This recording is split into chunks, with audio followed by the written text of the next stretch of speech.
কোথায়? স্যার এদিকে। 1 minute.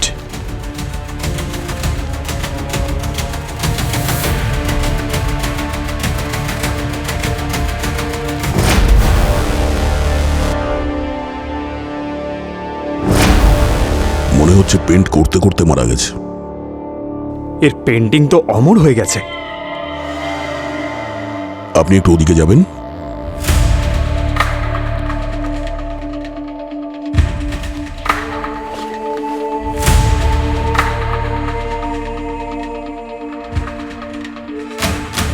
Painting এ যতগুলো স্ট্রোকস আছে একদমই ক্লিন। এই দেখতে পাচ্ছ এই শেষেরটা? অদ্ভুত না? মনে হচ্ছে এটা ওর শেষ স্ট্রোক ছিল।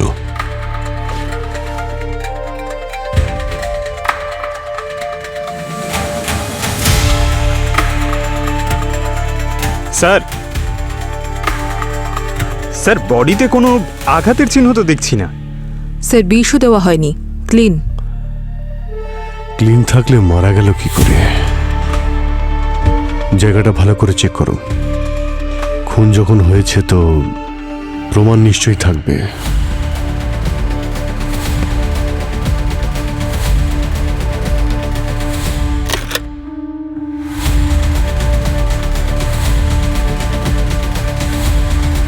স্যার,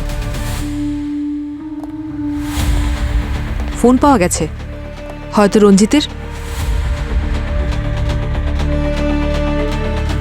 লক আছে।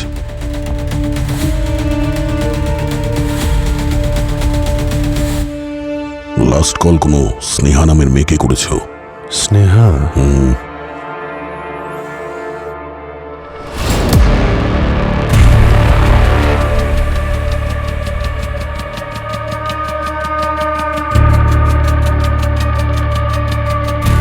এই কাপে লিপস্টিকের চিহ্ন রয়েছে, মানে এখানে কেউ এসেছিল। এটা স্নেহা কিংবা ওর ওয়াইফ মালিনীও হতে পারে।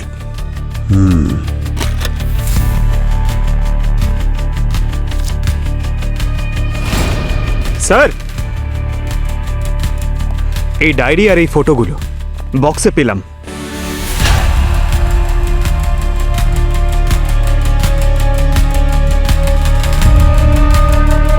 এই মেয়েটার ছবি তো, আচ্ছা এই মেয়েটার পেন্টিংই তো করছিল। হ্যাঁ স্যার, একদম ডিটো। কফি মাগে লিপস্টিকের চিহ্ন, আর লাস্ট কল করেছিল স্নেহাকে। আর তারপর এই ডায়েরি আর মেয়েটার ফটো। এই মেয়েটার রঞ্জিতের সঙ্গে কোনো না কোনো সম্পর্ক ছিল। এই আবার স্নেহা নয় তো? চলো একবার ওর স্ত্রী মালিনীর সঙ্গে কথা বলি। আমি জানি না একে। হ্যাঁ, আমি এসেছিলাম এখানে, আমাদের অ্যানিভার্সারি ছিল, কিন্তু রঞ্জিত অ্যাজ ইউজুয়াল নিজের পেন্টিং নিয়ে বিজি ছিল। তারপর আমাদের মধ্যে ঝগড়াও হয়েছিল, কিন্তু যেহেতু ওর পেন্টিং কমপ্লিট করার ছিল সেজন্য আমি চলে গেছিলাম। আপনি চলেই যখন গেছিলেন তাহলে ফিরে এলেন কেন?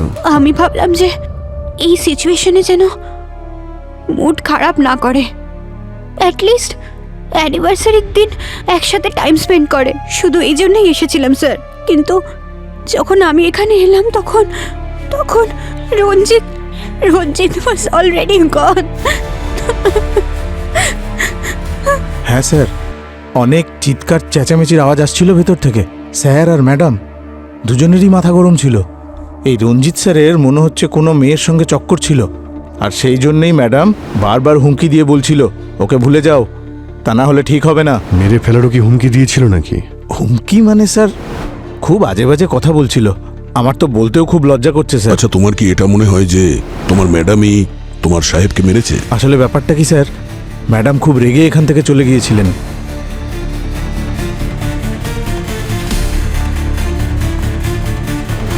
একটু পরেই ফিরে এসেছিলেন, আর তার ঠিক একটু পরেই না আমি স্যারের চিৎকারের আওয়াজ শুনেছিলাম। আমি দৌড়ে ভেতরে চলে গেলাম, তো আমি গিয়ে দেখলাম স্যার নিচে পড়েছিলেন, ম্যাডাম ওনার কাছেই দাঁড়িয়েছিলেন। স্যার, স্যার, এ কি করলেন আপনি ম্যাডাম? এ কি করলেন? তাই স্যার আমার মনে হচ্ছে ম্যাডামই স্যারকে খুন করেছেন। এই মেয়েটাকে কি চেনো তুমি? না স্যার। আচ্ছা, স্নেহা নামের কোনো মেয়ের কথা শুনেছিলে? ও রঞ্জিত স্যারের স্টুডেন্ট ছিল। রঞ্জিত স্যার একা কাজ করা পছন্দ করতেন, কিন্তু ও এখানে আসতো আর অনেক রাত পর্যন্ত ওনার সঙ্গে কাজ করার জন্য থেকে যেত। খুন হওয়ার আগে অন্য কেউ কি দেখা করতে এসেছিল এখানে? আমার থাকাকালীন তো সেরকম কেউ আসেনি। হ্যাঁ, মানে মাঝখানে আধ ঘন্টার জন্য আমি খাবার খেতে গিয়েছিলাম স্যার, সেই সময় যদি কেউ এসে থাকে তাহলে। মালিনী তো সোজা রঞ্জিতের ঘরে চলে গেল। হ্যাঁ স্যার, আর খুব রেগেছিল মনে হচ্ছে।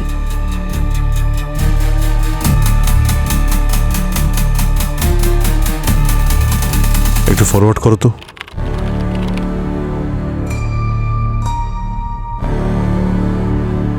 এই এই মেয়েটা কে? জানি না স্যার, ও এই সময় এসেছিল যখন আমাদের এই ওয়াচম্যান সাহেব খাবার খাওয়ার জন্য গিয়েছিল, তাই না? হতে পারে স্যার। স্যার, ওর রেড হিলস আর জামা কাপড় বেশ দামি মনে হচ্ছে। যখন ওয়াচম্যান ভিতরে গেল ঠিক তার আগে মালিনী কতক্ষণ ছিল? স্যার প্রায় 10 মিনিট। আচ্ছা, ওই যে মেয়েটা যে ওর মুখটা ঢেকে রেখেছিল, ও কতক্ষণ ভিতরে ছিল? স্যার ও 10-15 মিনিট স্যার। 10-15 মিনিট তো কাউকে খুন করার জন্য যথেষ্ট। দুজনেই অনেক সময় পেয়েছে।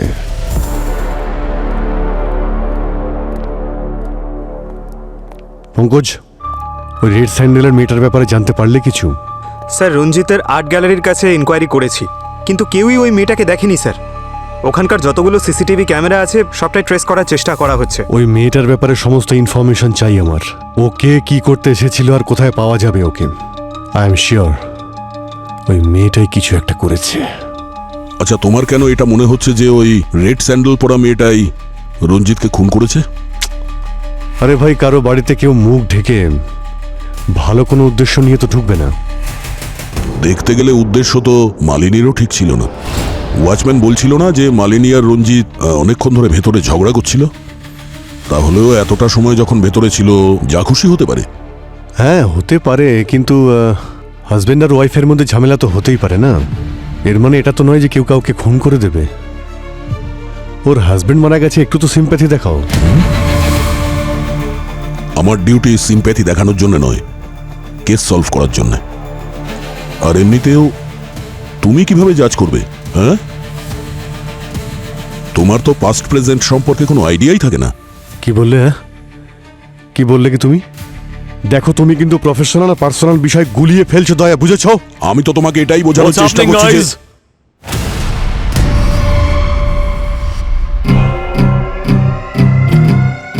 কি হচ্ছে এখানে? তোমরা দুজনে নিজেদের ইগো এই বিউরোর বাইরে রেখে আসবে। এখানে শুধুমাত্র ডিউটির কথা হবে। স্যার, আমি অভিজিৎকে এটাই বোঝানোর চেষ্টা দয়া। করছিলাম। তোমরা দুজনে যদি এইভাবে নিজেদের ওপর এইভাবে আঙুল তুলতে থাকো, তাহলে এই কেসটা কখনোই সলভ হবে না। আমি তোমাকে অন্য কেস দিচ্ছি, আমি আর অভিজিৎ এই কেসটা দেখে নেব। কিন্তু sir, That's an order.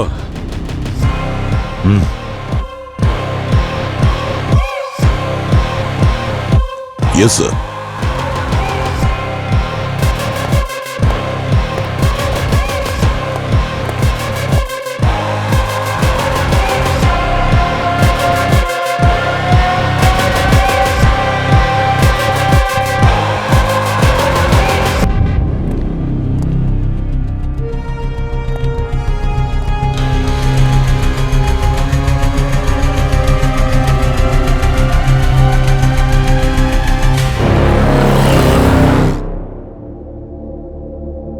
Sneha, এই ছবিতে আপনাকেই দেখা যাচ্ছে, তাই না?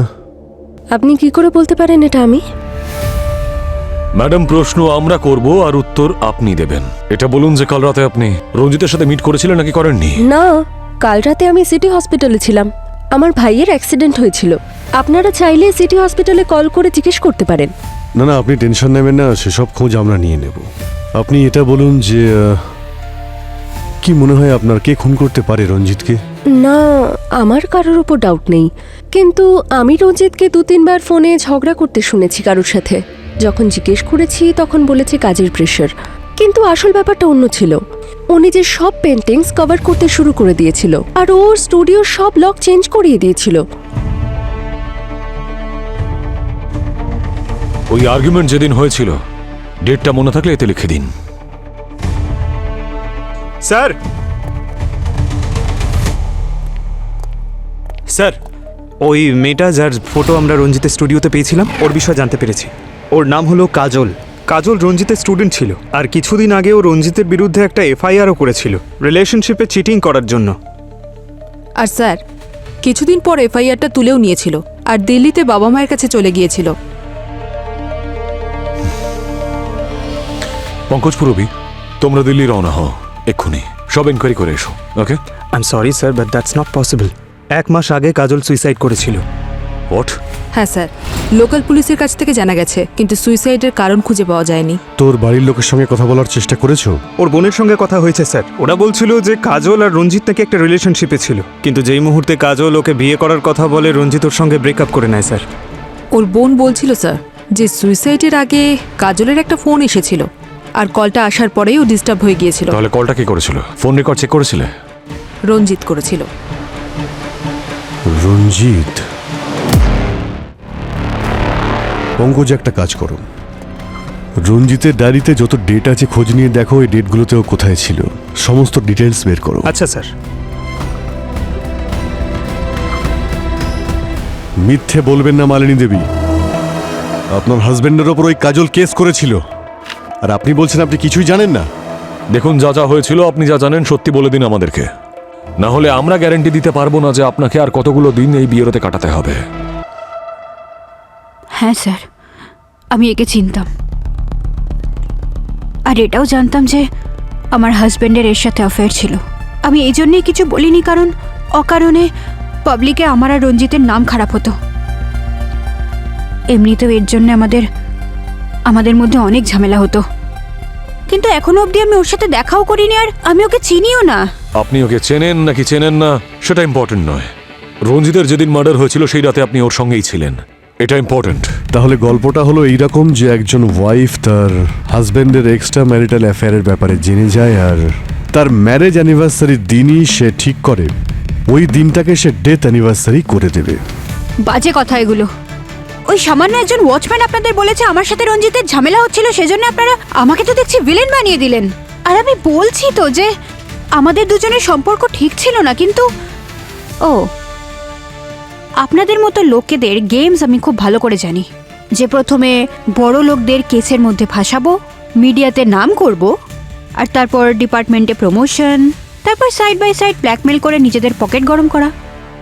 কিন্তু একটা কথা আমি বলে রাখছি, আপনারা কিন্তু আমার কিচ্ছু করতে পারবেন না। আমার ক্ষমতা কিন্তু অনেক ওপর অব্দি আছে। এরকম ওপর পর্যন্ত ক্ষমতা থাকা অনেকেই আমি দেখেছি মালিনী দেবী, আর আমাদের কাছে বড় লোক গরিব সব সমান হয়। যদি আপনি রঞ্জিতকে খুন করে থাকেন, মনে রাখবেন খুনের শাস্তি শুধু ফাঁসি হয়। তাই যা কিছু বলবেন ভেবে চিনতে বলবেন। স্যার। হ্যাঁ পঙ্কজ? স্যার, এই ডায়েরিতে এমন অনেক জায়গা মেনশন করা রয়েছে যেখানে রঞ্জিত যেত। ওখানে একটা পুরনো বাংলো আছে স্যার, যেটা আগে একটা আর্ট স্কুল ছিল, ওখানে ও বারবার গেছে। অভিজিৎ, তুমি যাও আর গিয়ে খবর নাও, এমন কি বিশেষ আছে ওই বাংলোতে যে রঞ্জিতের ওখানে বারবার আসা যাওয়া ছিল।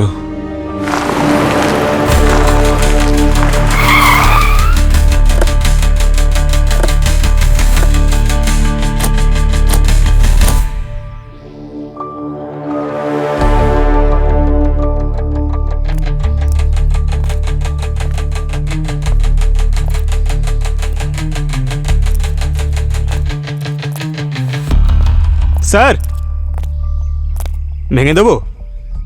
আরে ছাড়ো না ভাই পঙ্কজ, দরজা ভাঙতে গিয়ে আবার তোমার পাটা না ভেঙে যায়। দরজা ভাঙার কাজ তো শুধু দয়া, সব জায়গায় শক্তি দিয়ে সব কিছু হয় না, মাঝে মধ্যে বুদ্ধিরও ব্যবহার করতে হয়।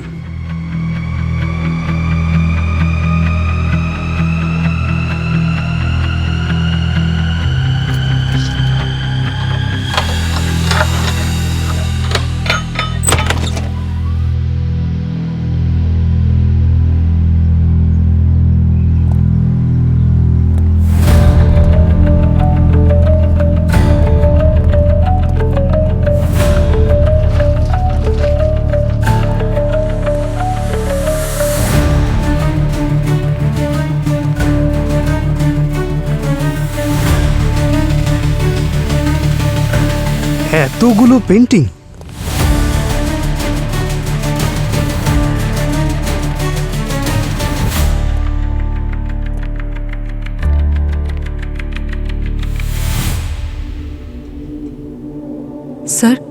এই পেন্টিংসগুলো দেখে মনে হচ্ছে এগুলো বেশ দামি। রঞ্জিত কি এখানে পেন্টিং এর জন্যই আসতো নাকি? স্যার, এই রঞ্জিতের মৃত্যুর পিছনে নিশ্চয়ই অন্য কারণ আছে। ঠিক বলেছ। একটা কাজ করো, বাংলোটাকে সিল করে দাও। খোঁজ নিয়ে দেখো বাংলোটা কার, আর এই সমস্ত পেন্টিংগুলো তোলো।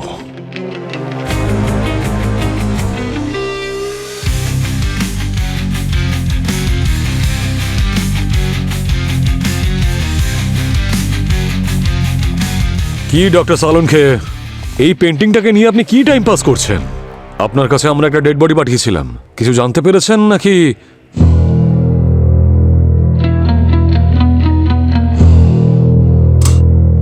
আরে অভিজিৎ, বড় অদ্ভুত কেস নিয়ে তুমি এসেছো। কেন, কি হয়েছে? আরে ভাই, রঞ্জিতের বডিটা যখন এসেছিল একদম ঠিক ছিল, কিন্তু যত সময় যেতে থাকলো এর বডির সমস্ত অর্গ্যানগুলো খুব তাড়াতাড়ি ডিকম্পোজ হতে শুরু করলো। কিন্তু এরকম কেন হচ্ছে স্যার? আপনারা তো বডিটাকে প্রিজার্ভ করে রাখেন না? হ্যাঁ রাখি, কিন্তু এর বডিতে অবশ্যই কিছু একটা আছে যার কারণে ওর অর্গ্যানগুলো ডিকম্পোজ হয়ে চলেছে। কি স্যার? আসলে আমি পাঠিয়েছি গার্গিকে ওর ব্লাড স্যাম্পলস আর টিস্যু স্যাম্পলস নিয়ে আমাদের সেন্ট্রাল ল্যাবে। ওখানে চেকিং হবে, তারপরে জানা যাবে যে কি কারণে ওর অর্গানগুলো এত তাড়াতাড়ি ডিকম্পোজ হয়ে চলেছে। তাই ততক্ষণ একটু পেন্টিংটার সঙ্গে আমি টাইম পাস করে নিই। আসুন।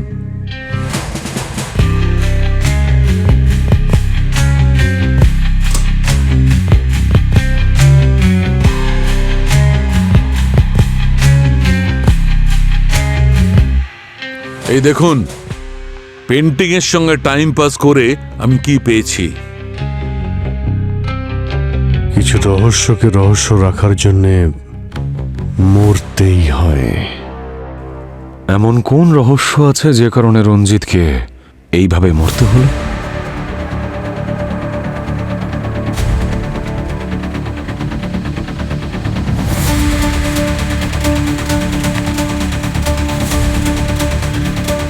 পঙ্কজ,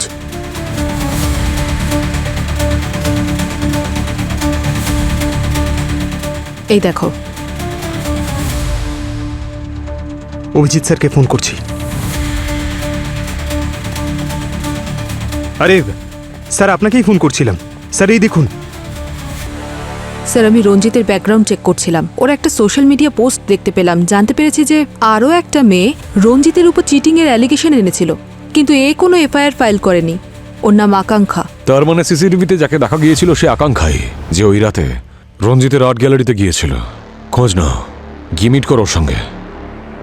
বিখ্যাত পেন্টার রঞ্জিতের মৃত্যুর পেছনে কার হাত রয়েছে সেই রহস্য এখনো রহস্যই আছে, কিন্তু এখন যখন সিআইডি ইনভলভ হয়েছে এই কেসে, তখন নিশ্চয়ই আমরা খুনিকে শনাক্ত করতে পারবো। কিন্তু এই মুহূর্তে আপনারা আমাদের সাথে থাকুন। আপনাদের মধ্যে আসছে কিরণ, রহস্য উদ্ঘাটন করতে, যে রহস্য আসলে একটা স্ক্যাম, যেটা আপনার রাতের ঘুম কেড়ে নিতে পারে। সুনীল, আমাকে তো একটু হেল্প করতে পারো? সারাদিন বসে বসে টিভি দেখে যাও। নমস্কার দর্শক, আমি হলাম কিরণ, দেখছেন সেকেন্ডস রিপোর্ট। আপনাদেরকে স্বাগত জানাই। সুনীল, কখন থেকে চিৎকার করছি, কিন্তু তুমি তো টিভি দেখা থেকে বিরতিই নিতে পারছো না। তাজা খবর, শুধু তুমি খ্যাচখ্যাচ করো, শান্তিতে একটু টিভিও দেখতে দেবে না। সেই সত্য ঘটনাগুলো তুলে নিয়ে আসি। আচ্ছা তাই বুঝি? আর এর গলা তো কোকিলের মতো লাগে তোমার, তাই না? এখানে বসে তুমি কোনো নিউজ টিউজ দেখো না। এই বাজে মেয়ে কিরণকে দেখার জন্য তুমি টিভি অন করো। আমি সত্যি যদি পারতাম তাহলে এই নিউজ চ্যানেলটা বন্ধ করে দিতাম, আর এই মেয়েটার গলা টিপে দিতাম। একটা ফুটেজ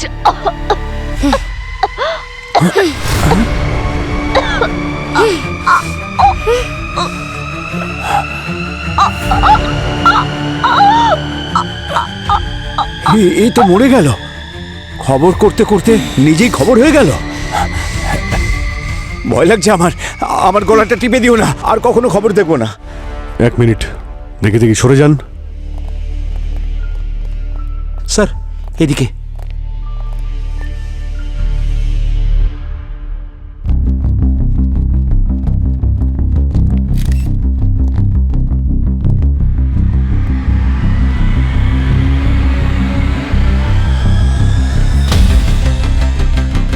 ইয়েস ডক্টর গার্গি, জানতে পারলে কিছু? 20 দিয়ে মারা হয়েছে ওকে। 20?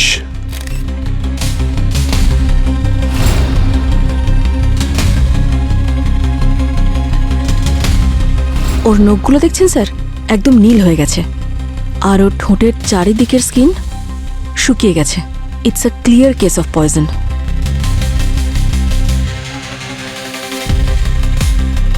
দেখি পিছিয়ে দাঁড়ান, পিছিয়ে। আপনারা ওদিকটা গিয়ে লাইন দিয়ে দাঁড়ান। কি করছেন কি আপনারা?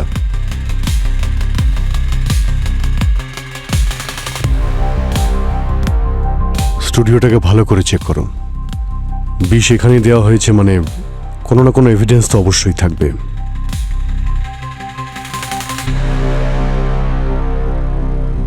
এখানকার ডিরেক্টর কে? আমি স্যার। কি নাম আপনার? রমেন।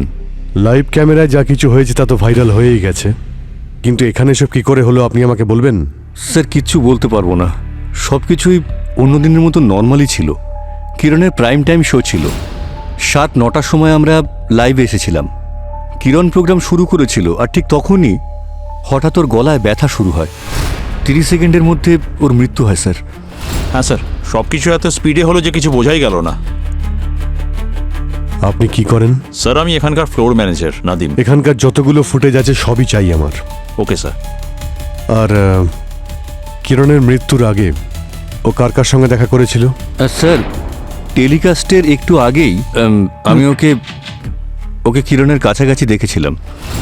আমি ছিলাম তো কি হয়েছে স্যার, ও এখানকার স্টার ছিল, অফিসে যেই আসতো ওর সঙ্গে দেখা করতে চাইতো। কিন্তু স্যার আপনারা সমস্ত প্রশ্ন আমাকে কেন করছেন? এই যে নয়না আছে, নয়নাকে জিজ্ঞাসা করুন। স্যার আমি নয়না আর কিরণকে না, প্রত্যেককে জেলে ঢুকিয়ে দেবো, ছাড়বো না আমি কাউকে। কোথায় আছো সব বাইরে বেরো। কিরণকে মেরে ফেলেছো তোমরা সবাই। এক মিনিট ওনাকে ছাড়ো। কে আপনি? স্যার আমি কিরণের হাজবেন্ড। আই এম শিওর এরাই দোষী, কিরণকে মেরে ফেলেছে এরা সবাই। আপনি বলুন এত সিকিউরিটির পরও ওকে কেউ কিভাবে মারতে পারে? আপনি কোথায় ছিলেন যখন কিরণ মারা যায়? স্যার আমি নিজের বাড়িতেই ছিলাম, কিরণের সাথে এইসব হচ্ছিল আর আমি কিচ্ছু করতে পারিনি। দাঁড়িয়ে সব দেখতে হলো আমাকে। আমার চোখের সামনে কিরণ দম বন্ধ হয়ে মারা গেল স্যার, আমি কিচ্ছু করতে পারলাম না ওর জন্য। আচ্ছা মিস্টার কবির, আপনি কাউকে সন্দেহ করেন? স্যার আমি তো বললাম এরা সবাই এনাদের সবাইকে আমি জিজ্ঞাসাবাদ করছি, ইনভেস্টিগেশন চলছে। এনাদের ছাড়া আর কাউকে সন্দেহ হয় আপনার? আই মিন কিরণের সঙ্গে কারোর কোনো ঝামেলা হয়েছিল বা আপনার কোনো শত্রু? স্যার জোর দিয়ে আমি তেমন কিছু বলতে পারবো না, কিন্তু কিরণ কিছুদিন ধরে টেনশনে ছিল। আমি ওকে জিজ্ঞেস করলাম যে কি হয়েছে, আমাকে বলতে পারো তো, কিন্তু ও বললো যে অফিসে অনেক কাজ আছে, অনেক স্ট্রেস। দেন আই থট যে এটা মিডিয়া লাইন, স্ট্রেস থাকা স্বাভাবিক, তাই। কিন্তু স্যার আমি আপনাকে বলে দিচ্ছি এরা সবাই মিলেই ওকে মেরেছে। ঠিক আছে, সেটা আমরা এদেরকে ধরুন, ছাড়বেন না কাউকে। দেখছি। আচ্ছা ওনাকে বসাও ওনাকে। আপনি বসুন। বসুন। আমি একটু পরে আপনার সঙ্গে কথা বলছি, বসুন আপনি।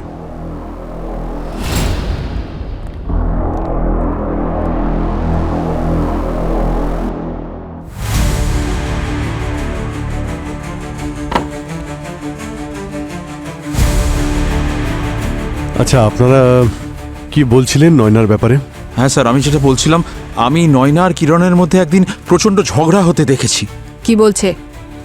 কিরণের সঙ্গে ঝগড়া হয়েছিল তোমার? ইয়েস ম্যাম, আমার আর কিরণ ম্যামের একদিন আর্গুমেন্ট হয়েছিল। আমি একটা স্টোরি রেডি করেছিলাম, উনি সব ক্রেডিট নিজে নিয়ে সবার সামনে প্রেজেন্ট করে দিয়েছিলেন। তাই আমি ডিসাইড করেছিলাম যে ওনার ওই স্টোরির এমন স্টিং অপারেশন করব যে সারা জীবন মনে রাখবে। স্যার আমার মনে অন্য কিছু ছিল না, শুধু আমি অফিসে সবার সামনে এক্সপোজ করতে চেয়েছিলাম। আপনি করেছিলেন স্টিং অপারেশন? Yes sir. আমরা কি দেখতে পারি? Ma'am that's not fair. ওই স্টোরিটা আমি অনেক মাস খেটে লিখেছি, ওই ইনফরমেশনগুলোর জন্য আমি কত রিস্ক নিয়েছি, আর আপনি এভাবে আমার প্রজেক্ট থেকে আমাকেই বার করে দিলেন। রিল্যাক্স বেবি, তুমি এখনো একজন জুনিয়র রিপোর্টার। তুমি যদি ওই নিউজটা করো, মানুষজন তো ইন্টারেস্ট দেখাবে না, কেউ ঘুরেও তাকাবে না। তার মানে 0 টিআরপি। কিন্তু ওই রিপোর্টটাই যদি আমি সবার সামনে প্রেজেন্ট করি, তাহলে তখন ওটা ব্লকবাস্টার হয়ে যাবে। আর তোমার যদি এতই সমস্যা থাকে, তাহলে কোনো ব্যাপার নয়, আমাকে বলো। তাহলে কাল সকালে টেস্টে তুমি টার্মিনেশন লেটার পাবে, ওকে? স্যার আমি শুধু আমার স্টোরি, আমার পরিশ্রমের ক্রেডিট চেয়েছিলাম, আর কিছু না। আর এইসবের মাঝে কিরণ ম্যামের মার্ডার কে করেছে আমি সত্যিই জানি না। কে মেরেছে আর কেন মেরেছে সেসব তো আমরা জানবই। স্যার আপনি বিশ্বাস করুন বা না করুন, কিরণ অনেস্ট ছিলেন না। উনি এই অফিসেও সবাইকে ঠকিয়েছেন। আর কাকে উনি ঠকিয়েছেন? রোহিতকে ঠকিয়েছেন। মিস্টার রোহিত, আপনার সঙ্গে কি হয়েছিল? স্যার আমি আর কিরণ একসাথে প্রাইম টাইম শো চালাতাম। ও আমাকে ব্ল্যাকমেল করে আফটারনুন স্লটে ঠেলে দিল। ব্ল্যাকমেল তো কেউ তখন করে যখন কেউ কোনো খারাপ কাজ করে থাকে। তাড়াতাড়ি বলো কি করেছিলে তুমি। আমি বলছি স্যার, আর আর আমার তেমন কিছু লুকোনোরও নেই। আমি একবার ভুল নিউজ চালিয়ে দিয়েছিলাম, আর কিরণের কানে সেটা পৌঁছে গিয়েছিল, আর ও আমার কেরিয়ার নিয়ে হুমকি দিয়েছিল, আর সেজন্য আমি চুপচাপ প্রাইম টাইম ছেড়ে দিয়েছিলাম। মিস্টার রোহিত, নিউজ চালানো একটা দায়িত্বের কাজ। এরপরে এরকম ভুল না করলেই ভালো হবে। হ্যাঁ স্যার। আমি সব জায়গায় খুব ভালো করে দেখেছি স্যার, বিষের কোথাও কোনো ট্রেস নেই। আচ্ছা, ডক্টর গার্গী, কিছু পেলে তুমি? স্যার আমি সব কিছু চেক করে নিয়েছি, কিন্তু বিষের কোনো সোর্স পাইনি। কি বলছো কি তুমি? মার্ডার যখন হয়েছে সবকিছু হাওয়াতে কি করে মিলিয়ে গেল? স্যার বডিটা ল্যাবে নিয়ে যেতে হবে, পোস্টমর্টম করার পরেই আমি কিছু বলতে পারবো। ঠিক আছে, বডিটাকে ফরেন্সিক ল্যাবে পাঠানোর ব্যবস্থা করে দিচ্ছি আমরা।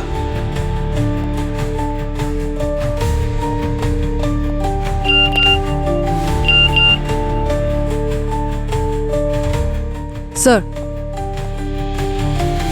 স্যার যে মেয়েটা রঞ্জিতের বিরুদ্ধে সোশ্যাল মিডিয়ায় কমপ্লেন করেছিল ওকে পাওয়া গেছে। কে সে? ওর নাম আকাঙ্ক্ষা।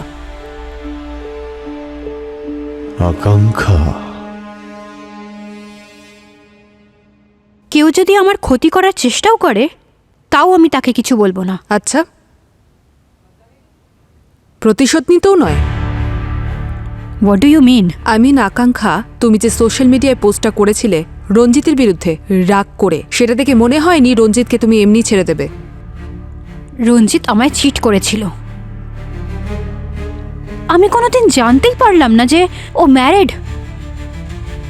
আমি ডিপ্রেশনে চলে গিয়েছিলাম, অনেক কষ্টে ওভারকাম করেছি। আর ম্যাম, আজকাল সোশ্যাল মিডিয়া সব থেকে সেফ জায়গা নিজের অ্যাঙ্গার আর ডিপ্রেশন বের করার জন্যে। আপনি ওখানে হাজার হাজার পোস্ট পাবেন এরকম। আচ্ছা, সেই হাজারটা লোক রঞ্জিতের আর্ট গ্যালারিতে নিশ্চয়ই যেত না? এর তো মুখ ঢেকে আছে ম্যাম। আপনি কি করে শিওর হচ্ছেন যে এটা আমি? কাল রাতে কোথায় ছিলে তুমি? নিজের বাড়িতে। আমার স্টামাক আপসেট ছিল উইথ এ লিটল ফিভার। আমি ওষুধ খেয়ে ঘুমাচ্ছিলাম। কোনো প্রুফ আছে তোমার কাছে? ম্যাম আমি একা থাকি। এবার একা থাকলে আমি প্রুফ কোথা থেকে দেব? আপনি তো একজন সিআইডি অফিসার, খোঁজ নিয়ে জেনে নিন। সে তো আমি অবশ্যই জানবো। স্যার আমি আকাঙ্ক্ষার ফোনের লোকেশন চেক করেছিলাম, ও ঠিকই বলেছে রঞ্জিতের মার্ডারের সময় ও বাড়িতেই ছিল। স্যার ওই বাংলোটা যে আছে সেটা কিন্তু রঞ্জিতের নামেই রয়েছে। রঞ্জিতের নামে?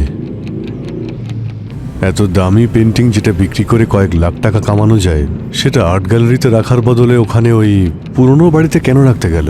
স্যার ওই স্নেহা যে বলছিল রঞ্জিতের সঙ্গে কার নাকি ঝামেলা হতো, ওই ডিটেল থেকে একটা কমন নাম্বার সামনে এসেছে, বিক্রম নামের কেউ। একের পর এক চরিত্র দেখছি বেড়েই চলেছে এখানে। এই বিক্রমের অ্যাড্রেস কি আছে? ওহো, কে এলো এখন আবার?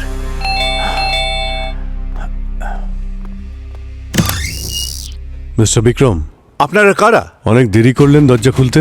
আরে এ কি অসভ্যতা! কি করছিলেন আপনি? হ্যাঁ, আমি তো ওয়াশরুমে ছিলাম।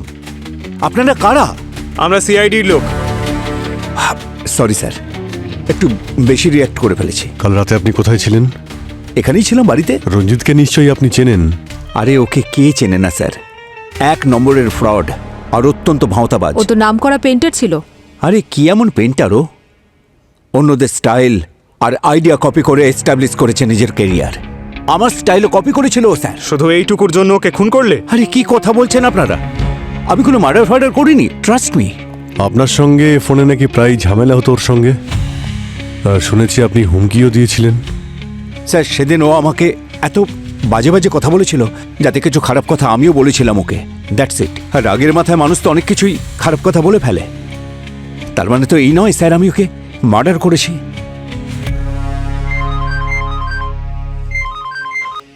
হ্যাঁ ডক্টর সালুখে। অভিজিৎ, সবাইকে নিয়ে এক্ষুনি আমার ল্যাবে চলে এসো। Okay sir, sure.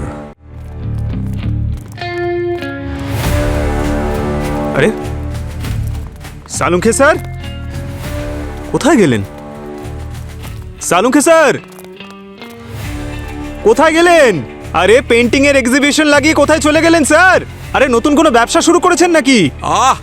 কেন চেঁচাচ্ছ পঙ্কজ? আপনাকে দেখতেই তো পাচ্ছিলাম না। তবে বাড়ি চলে যেয়ে আরে দেখা না না করতে। Sir please. স্যার আপনি এত আর্জেন্ট আমাদের কেন ডাকলেন? আর্জেন্টলি আমি এই জন্য ডেকেছি অভিজিৎ, কারণ আমি রঞ্জিতের খুনিকে জানতে পেরেছি। কি? কে? কাজল। কাজল মেরেছে রঞ্জিতকে। আরে স্যার এসব কি বলছেন বলুন তো আপনি? কাজল তো নিজেই মারা গেছে, ও কি করে মারবে? পঙ্কজ, কাজলের পেন্টিংটা মেরেছে রঞ্জিতকে। কাজলের পেন্টিং? স্যার স্যার এটা হলো কি করে? আই মিন আপনি জানলেন কি করে? দেখো, যখন গার্গী আমাদের সেন্ট্রাল ল্যাবে ওই রঞ্জিতের ব্লাড আর টিস্যুস চেক করছিল, রিপোর্ট চেক করছিল, তখন আমি কিরণের পোস্টমর্টেম করছিলাম। অদ্ভুত ব্যাপার, আমি কিরণের অর্গানগুলো ওই রকমই ডিকম্পোজ হতে দেখলাম, ওই রকমই তাড়াতাড়ি যেমন রঞ্জিতের অর্গানগুলো ডিকম্পোজ হচ্ছিল। তার মানে রঞ্জিত আর কিরণের মৃত্যু একই বিষয়ের জন্য হয়েছে? স্যার, সাইটোনিয়াম 47। AK-47 এর পরে প্রথমবার এই ভয়ঙ্কর একটা নাম শুনলাম। কি ছিল জানো? সাইটোনিয়াম 47। সেটাই? হ্যাঁ, সেটা খুব বিপজ্জনক বিষ পঙ্কজ। ইনফ্যাক্ট AK-47 এর থেকেও বেশি। 1 সেকেন্ডই সব শেষ হয়ে যায়, ডেড। আর খুব তাড়াতাড়ি ওর অর্গানগুলো ডিকম্পোজ হতে শুরু করে দেয়। স্যার বিষ যখন ছিল তখন আপনি বডিতে কেন পেলেন না? এটাই তো এর বিশেষত্ব স্যার। এটা ভিকটিম মারা যাওয়ার কয়েক ঘন্টা পরেই ডাইলিউট হয়ে যায়। রঞ্জিতের কেসেও এটাই হয়েছিল। কিন্তু এই বিষটা এদের দুজনের শরীরে এলো কি করে? মানে রঞ্জিত আর কিরণ দুজনের মৃত্যুর আগে কোনো কিছুই তো খায়নি, আর না এদের শরীরে কোনো ইনজেকশন দেওয়ার চিহ্ন রয়েছে। ইউ আর রাইট, এই কথাটাই আমিও ভাবছিলাম। একই জিনিস আমাকেও খুব ভাবাচ্ছিল, কিন্তু আমি যখন রিপোর্ট দেখলাম একদম ক্লিয়ার। আর তারপর আমি রঞ্জিতের স্টুডিও গেলাম আর ওখান থেকে সমস্ত জিনিসপত্র তুলে আনলাম। বস, খুবই স্পেশাল কেমিক্যাল এটা, স্কিনের মধ্যে দিয়েও বডির ভেতরে প্রবেশ করতে পারে। আর রঞ্জিতের কেসটায় এই বিষ ভেতরে ঢুকেছে লিনসিড অয়েলের মাধ্যমে। লিনসিড অয়েল, যা বেশিরভাগ পেইন্টাররা নিজেদের পেইন্টিংয়ে ব্যবহার করে। পেইন্টার মাঝে মধ্যে তুলির সঙ্গে সঙ্গে নিজেদের হাতও ব্যবহার করে। ব্যাস, এই সুযোগটাই খুনি কাজে লাগিয়েছে রঞ্জিতকে মারবার জন্য। আর স্যার কিরণ কিভাবে মারা গেছে? ও ঠোঁটে যে লিপস্টিকটা ইউজ করেছিল তার মাধ্যমে। ক্যামেরায় লাইভ যাওয়ার আগে নিশ্চয়ই ইউজ করেছিল। And that's it, game over. তাহলে এই কেমিক্যাল যদি, মানে এই বিষটা, এটা যখন এতটাই ডেঞ্জারাস, তখন এটাকে অ্যারেঞ্জ করা বা তৈরি করা নিশ্চয়ই ততটাই মুশকিল। অ্যাকচুয়ালি এই কেমিক্যালটা যতটা বিপজ্জনক, এটা তৈরি করা ততটাই সহজ। এইটা তৈরি করবার জন্য যে কেমিক্যাল, যে কম্পোনেন্টসের দরকার পড়ে, সেসব খুব সহজেই মার্কেটে কিনতে পাওয়া যায়। খুব লো আইকিউ এর লোকেরাও ইন্টারনেট দেখে এটা বানাতে পারে। তার মানে রঞ্জিত আর কিরণের মৃত্যু হয়েছে একই বিষে। ডেফিনেটলি দুজনের খুনি একজনই হবে। তাহলে খোঁজ নাও যে এই দুজনের মৃত্যু একই বিষয়ের কারণে হওয়া কোনো কোইন্সিডেন্স নাকি কানেকশন।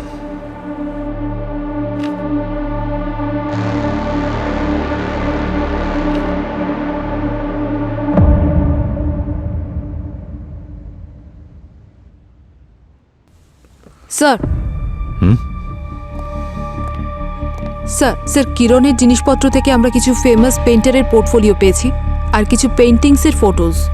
এই দেখুন, এটা এটা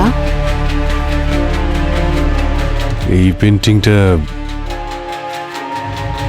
এটা তো ওই পেন্টিংটা যেটা রঞ্জিতের বাংলোতে দেখেছিলাম। তার মানে এই কেসে শুধু মার্ডারই নয়, নকল পেন্টিং তৈরি করার একটা অ্যাঙ্গেলও রয়েছে। একটা কাজ করো, রঞ্জিতের বাংলো থেকে যতগুলো পেন্টিং পাওয়া গেছিল সব বিউরোতে নিয়ে এসো।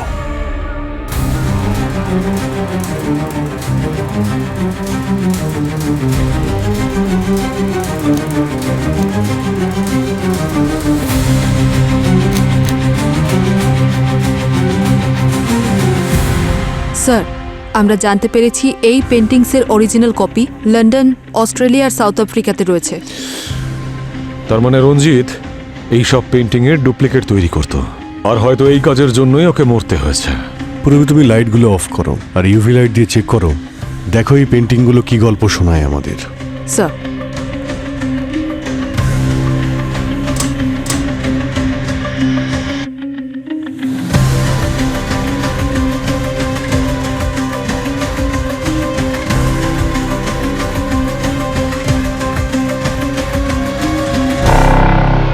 এই পেন্টিংগুলো বিক্রি করার জন্য হয়তো এই কোডটা প্রয়োজন। পঙ্কজ, তুমি একটু ওই পেন্টিংটা চেক করো।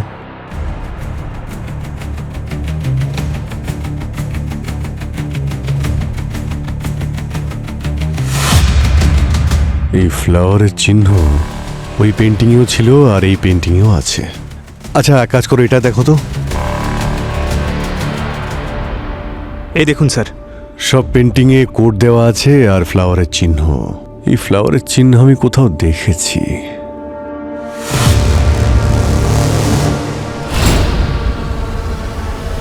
চলো ওনার সঙ্গে দেখা করি গিয়ে। আপনারা আবার আসুন স্যার ভেতরে। ওয়েলকাম, আসুন স্যার। আসতেই হলো বিক্রম বাবু, কারণ সত্যিটা জানতে চাই। কোন সত্যি?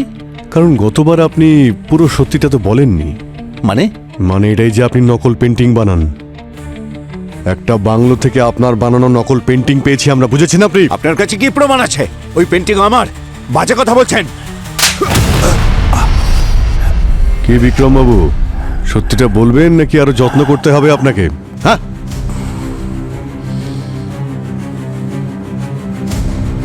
হ্যাঁ স্যার, আমি আমার পেন্টিংয়ের সিগনেচারের সাথে সাথে একটা ফ্লাওয়ারও বানিয়ে দিই। অনেক টাকা পাই স্যার নকল পেন্টিংয়ের জন্য। কন্ট্রাক্ট কে দেয় জানি না স্যার, কখনো দেখিনি তাকে।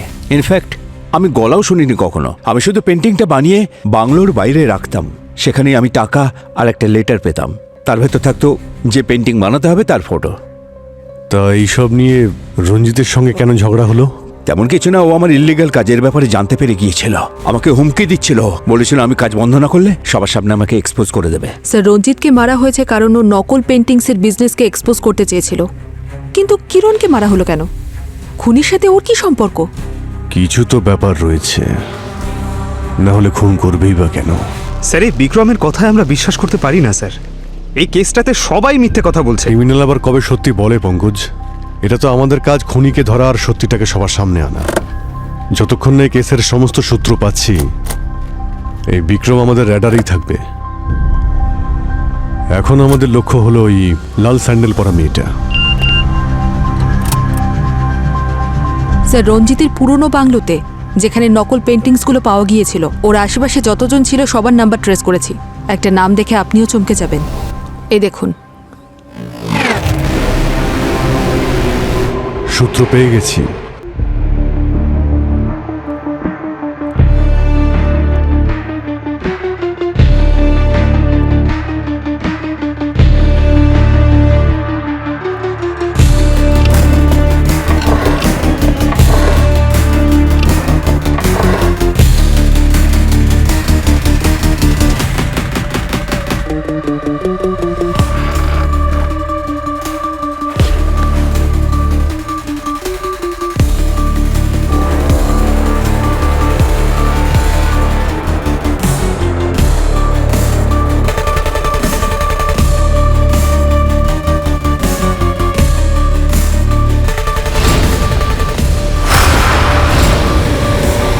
আরে ম্যাডাম, ব্যাপারটা বুঝুন।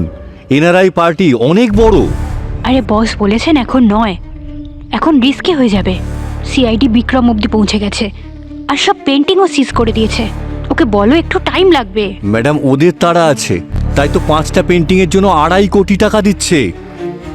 এই ডিলটা হয়ে যাক, তারপর বেশ কিছু মাস চুপচাপ থাকা যাবে। Hello hello ma'am. আচ্ছা ঠিক আছে ঠিক আছে, আমি পেন্টিং অ্যারেঞ্জ করে টাইম আর লোকেশন বলে দিচ্ছি। আর হ্যাঁ, ক্লায়েন্টকে বলবে পুরো পেমেন্টটা যেন ক্যাশে দেয়, আর সেটাও ইন্ডিয়ান কারেন্সি। ওকে, ডান ম্যাম।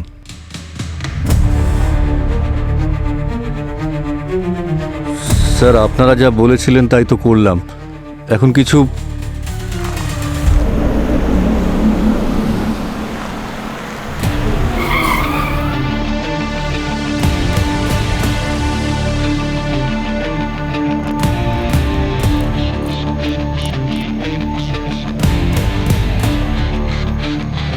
Hello sir.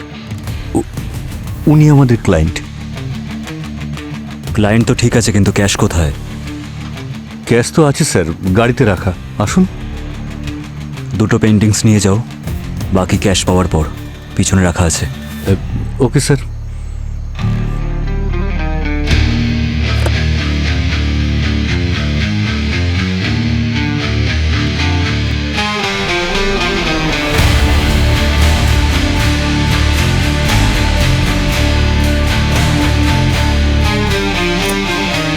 আমার চোখের সামনে কিরণ দম বন্ধ হয়ে মারা গেল স্যার, আর আমি ওর জন্য কিচ্ছু করতে পারলাম না। নিজের অ্যাঙ্গার আর ডিপ্রেশন দেখানোর জন্য আজকাল সোশ্যাল মিডিয়া সব থেকে সেফ জায়গা। স্যার পেন্টিং, বাকি পেন্টিংগুলো ক্যাশ পাওয়ার পরে দেবেন।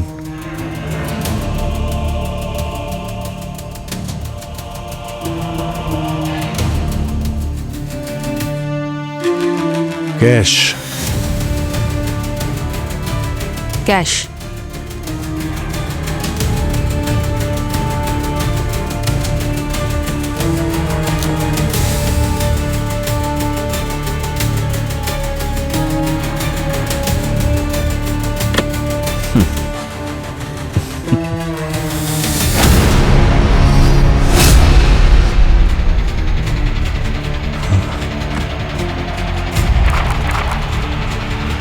এগুলো তো নকল নোট।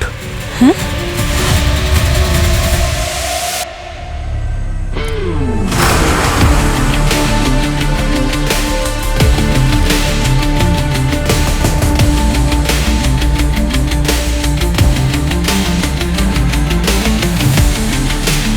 লাউ গাছ লাগালে আম পাবে কোথা থেকে মিস্টার কবির?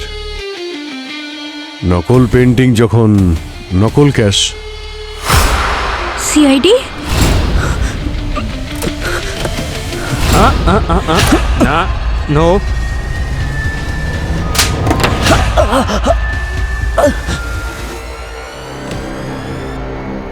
স্যার, রঞ্জিত আমার নকল পেন্টিংসের বিজনেসের ব্যাপারে জানতে পেরে গিয়েছিল।